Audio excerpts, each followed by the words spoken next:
Welcome back, everybody. Well, I didn't think I would be grateful for a rainy day at the end of September, but recently it's been so dry and warm here that I've had to water my flowers and some vegetables, and we're still eating strawberries from our hanging baskets.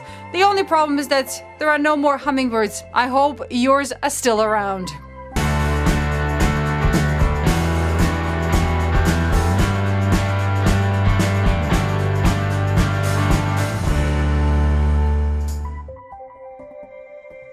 Call it the law of attraction or just a pure chance, but a few days ago we were taking pictures of our bird feeders in a place where there had been no bird feeders before, and then all of a sudden, out of nowhere, a young blue jay showed up, and it stayed with us for quite a while. So if you want to observe birds up close without using, special equipment, binoculars, and zooming in on your phone, please remember that birds get spooked by jerky fast movements and loud noises and banging. So when you approach birds, be very calm and quiet, or just stay still for about 15 minutes and they will just get used to you and they will go about their business without actually paying any attention to you.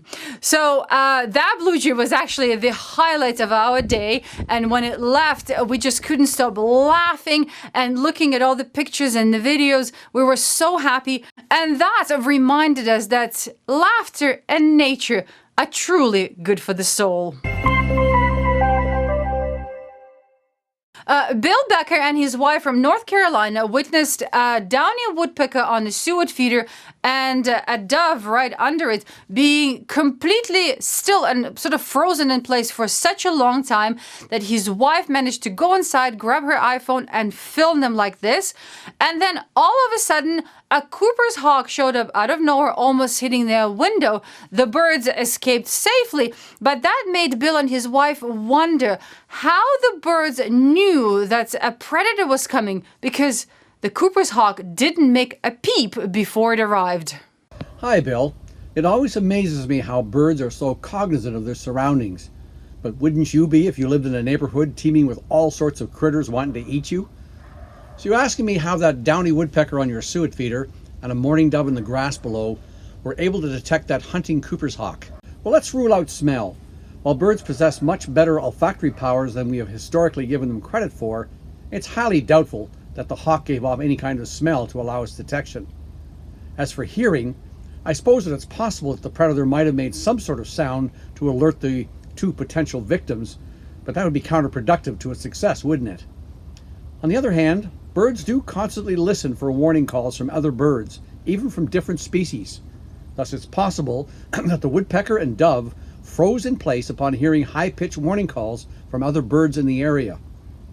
As for knowing where the hawk is and what it is doing, that leaves us visual detection. Birds have absolutely incredible visual powers to facilitate foraging for food, defending their territories, engaging in courtship behavior, and of course, detecting predators. It's way beyond the scope of this video to describe how it all works, but suffice to say that the woodpecker and the dove had two things going for them to detect the whereabouts of that hawk: visual acuity, or the ability to discern detail, and field of view. In other words, they use their visual acuity to spot the predator in their immediate surroundings, which they can see much of all at once. In fact, some birds, like water birds, can actually see in front of them and behind them all at the same time. Talk about eyes in the back of the head. These early warning systems do not always work, though. Otherwise, there'd be a lot of starving hawks out there. The last couple of years have witnessed the appearance of at least 7 bird species new to the world. In 2020, 5 new songbird species were discovered by scientists for the first time in mountainous areas of Indonesia. The newly described bird species, named after the islands where they were discovered, are the Peleng fantail, the Peleng leaf warbler, the Talyabu grasshopper warbler, the Talyabu mesiamella, and the Talyabu leaf warbler. These small songbirds have been characterized by their unique and unusual sounds. More recently, a group of international scientists in Brazil identified 2 new species of screech owls. Like the new songbird species, the Nzingo screech owl and Alagoas screech owl are appropriately named after the regions where they live in the Amazon and the Atlantic forest regions of South America, respectively. Previously thought to belong to a class of known owl species, scientists studied their calls in DNA and concluded that they warranted distinct classification. In other news, a bird first observed in the cloud forest of the Kumoa Mountains in West Papua in 2014 and later seen again in 2017 has now been formally described as the satin berry pecker in a recently published paper in a scientific journal. Initially thought to be a close relative of the mid-mountain berry pecker, a complete DNA analysis of the genus revealed that the new species is in fact sister to the street berry pecker, but doesn't actually resemble it.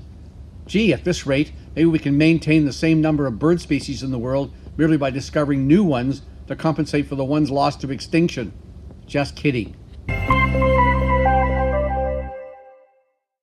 Remember, a couple of episodes ago, we talked about the European Union stating that France's bird trapping practices were not only inhumane, they were illegal. So this came out as a real shock, but the French President Emmanuel Macron has just announced that he's thinking of reauthorizing the old bird trapping practices, allowing the trapping of over 110,000 birds, including the Eurasian skylark and the northern lapwing. This was a total surprise to everyone because the president is actually committed to protecting biodiversity and battling climate change. So right now, BirdLife International's French partner, the LPO, is appealing to the French population to participate in online public consultations to stop this kind of trapping.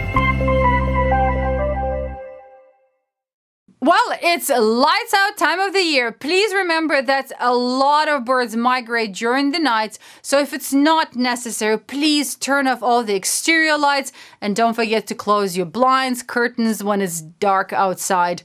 Did you hear about the horrendous bird collision that took place in New York City where over 200 birds collided with the World Trade Center? Earlier this year, Philadelphia was the first city in Pennsylvania to join the Lights Out program, and just now, coinciding with this horrendous collision, Pittsburgh is also starting to participate, and all the city officials are encouraging their residents to turn off all the exterior lights. Just a reminder, the Lights Out program runs from the 1st of September until the 15th of November, and every switched off light does make a difference.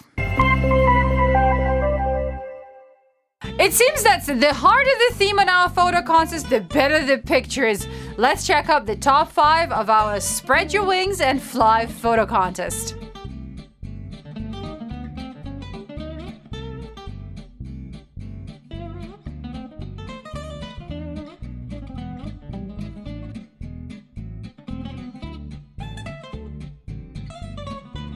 Here's the third place, the second place, and the grand prize winner. Congratulations, everybody. October is on top of the world.